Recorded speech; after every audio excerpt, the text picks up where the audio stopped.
Welcome everybody, I am Zack. And John. And we are not reviewing a Call of Duty Ghost map pack this time. No, we are reviewing the Destiny beta. And I have to say... Wait. We aren't reviewing the Destiny beta? Is that what I said? I said we aren't? I'm pretty sure that's what you said. Alright, well, we are. I'm sorry for lying.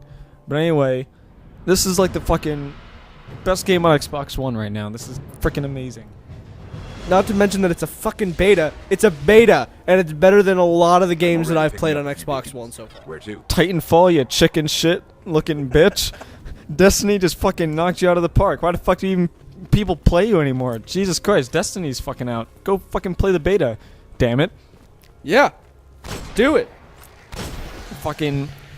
The beta came out, we had an all-nighter, and then we stayed up all the next day just fucking playing. And we reached the level cap in like 4 hours, but we still sunk at least 20 hours into this beta. And just exploring this place, like, honestly, the Earth that they give you, I don't know if this is going to be the full thing for the release, or if this is all of that you can explore of Earth. It's, you know, it's smaller than what I expected, but it's still, you know, a decent amount of area to explore, especially for a first-person shooter like this. Yeah. They definitely... I'm glad when they said that it's not an MMO. I remember Bungie saying that it's not an MMO. It's definitely not, because if you're going to have an MMO, you have to have really large open areas. It's not a giant, supermassive area where you can go wherever the fuck you want. It's small. It's big enough to explore and find new things frequently, but it's not, like, super massive. Like, I would say... Of course, the game is going to have explorable Earth, Moon, Mars, and Venus. So I would compare Earth to maybe either a half or 2/3 the size of GTA 4, roughly, maybe. Because, you know, if you walk through it, if you walk and don't run or use a vehicle, it's going to take a long time. Yeah, not to mention there were a lot of areas, which this really pissed me off. They give you the Earth area to explore, yet there are certain places where the enemies are so high of a level that you can't kill them and they can kill you in one hit, so you can't go there. Why would you add an area in the beta that you can't go to? Yeah, they're level 20, but they have question marks as their level until they kill you, and they're immune to all damage. So you either gotta, you know, go balls deep and freaking drive through and somehow dodge them all, which I managed to almost do. I got one of the places that's like that. It's called the Grotto. And it's completely, all of the grotto is filled with level 20 enemies. I was just driving through until I came to a roundabout and they fucking killed me. Yeah, that's exactly what happened to me in the exact same place. And what I noticed though is that unlike Halo, and like Halo is, I consider it one of the greatest game series of all time. You know me, I fucking love Halo with a passion. But this game's map, like the attention to detail is phenomenal. Like just looking at the ground and looking at all of the detail that they put in just the ground that you're walking on is amazing. Yeah, it is just, I love the art in this game. It reminds me of Borderlands in the best way you could possibly say that. See, when I saw the graphics, I immediately thought of Halo Reach. Like, it has that... It reminds me of if you were to take the almost realism of Reach and combined it with the artsy style of Brink. That's what I see for the graphics. Yeah. Well, Brink and Borderlands kind of had, like, a similar... Not the cartoony effect, but just, like, the atmosphere of the game, I think. Like, this game, Borderlands, and Brink, they all focus on, like, browns and grays and yellows as their main colors. Yeah, which really gives you that wastelandy feel, which is exactly what this old Russia map in Destiny is trying to go for, and they really did it perfectly. Oh yeah, you go out here, and if it weren't for the fact that enemies are constantly, instantly respawning, it feels like nothing has inhabited this place for God knows how long. Yeah. Speaking about that, it is really annoying how, you know, you clear out an area, you turn around and turn back, and they're crawling out of places, repopulating. Yeah, I remember when we were when we used to play Borderlands 1 all the time, we would go to a certain area that we would like to hang out in, which we would always name New Hampton, wherever it was, and we would kill all the enemies in that area. We'd be able to sit there for hours on end and no enemies would spawn. We would be able to chill out there. But in this game, I guess that's not happening right now.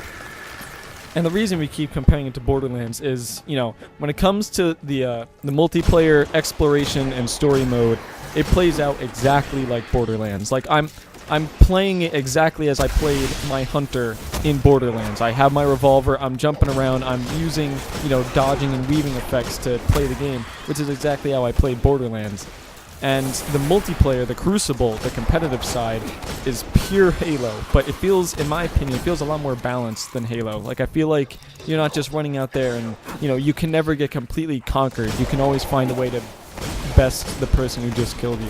Yeah, I really like that. It's no matter what gun you use, whatever kind of gun you want to try out, you're always going to be able to be as good as the guy with the sniper or the shotgun. You always have your little role. Like, I use a DMR. And I've been able to kill people. I've been able to out long-range people with snipers if they're not proficient enough with it, or close-range people with shotguns if they're not able to hit me in time. And there's always that really good balance of player versus player. I really like that.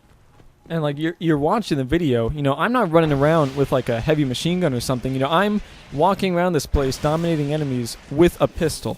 Like that just shows the amount of balancing and prioritizing that they've taken on the weapons, that I can use whatever kind of weapon I want and still be as badass as the player next to me. Yeah. And the vehicles, there are no, as far as I know, there's no combative vehicles, any vehicles that have guns in this sort of exploration mode. But in the competitive side, you have vehicles like the Pike and the Interceptor, and Destiny has the greatest vehicle combat of any game I have ever played. Yeah, the Pike it's sort of similar to the Ghost. It's a mixture between the Ghost and the vehicle that you get in the campaign mode, which is the Sparrow. And it's a Ghost in the sense that it's like the gun on it.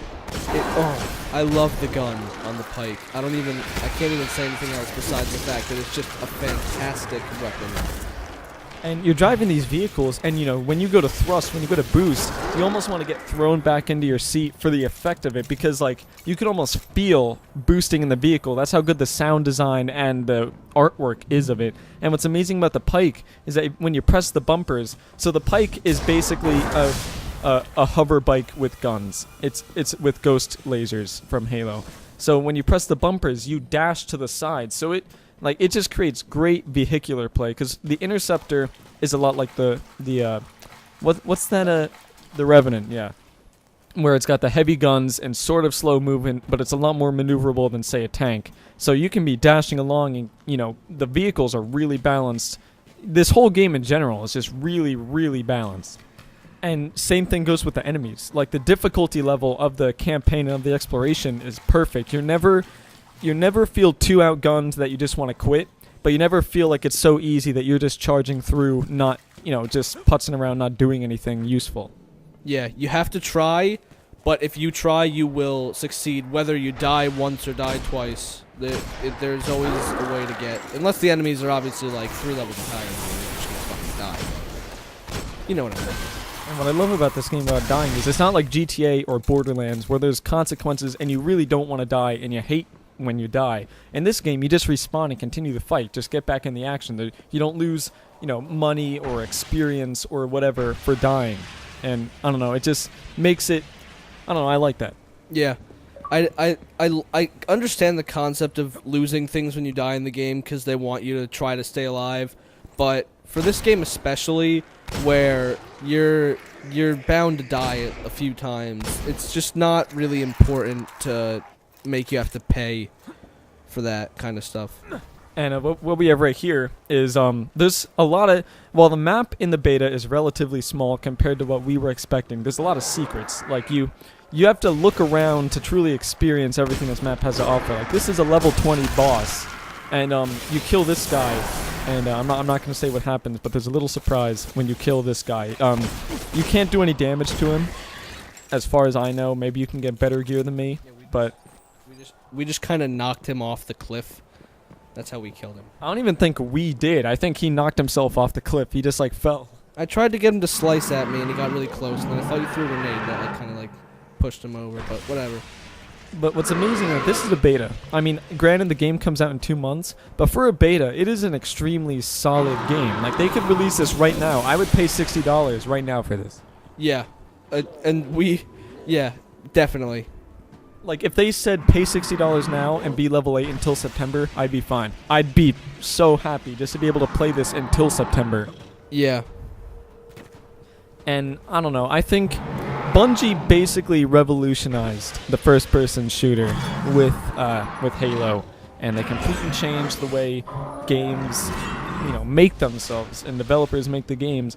I think they're gonna do it again with Destiny. I think this has, I think Borderlands, which basically created the type of game Destiny is, I think Borderlands is gonna take a lot of inspiration from Destiny, and I think normal shooters like Call of Duty and Halo are gonna take inspiration from Destiny.